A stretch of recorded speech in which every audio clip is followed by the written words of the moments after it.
Mr. Co-President Nigel Farage, Freedom and Democracy. Well, good morning, Mr Van Rompuy.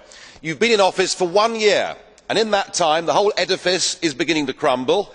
There's chaos. The money's running out. I should thank you. You should perhaps be the pin-up boy of the Eurosceptic movement. But just look around this chamber this morning. Just look at these faces. Look at the fear. Look at the anger. Poor old Barroso here looks like he's seen a ghost. You know, they're beginning to understand that the game is up. And yet, in their desperation to preserve their dream, they want to remove any remaining traces of democracy from the system.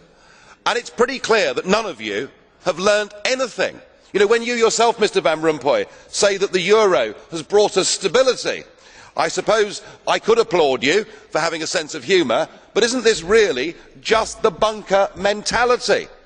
You know, your fanaticism is out in the open. You talked about the fact that it was a lie to believe that the nation state could exist in a 21st century globalised world. Well, that may be true in the case of Belgium, who haven't had a government for 6 months, but for the rest of us, right across every member state in this union, and perhaps this is why we see the fear in the faces, increasingly people are saying, we don't want that flag, we don't want the anthem, we don't want this political class, we want the whole thing consigned to the dustbin of history.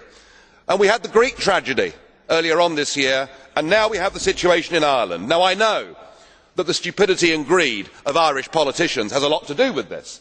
They should never ever have joined the euro. They suffered with low interest rates, a false boom and a massive bust. But look at your response to them.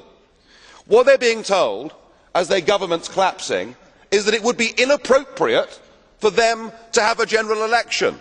In fact, Commissioner Rehn here said they had to agree their budget first before they would be allowed to have a general election. Just who the hell do you think you people are?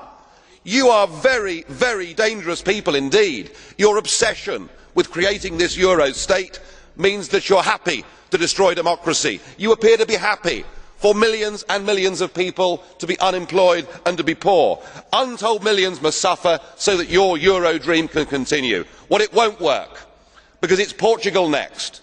With their debt levels of 325% of GDP, they're the next ones on the list, and after that I suspect it will be Spain.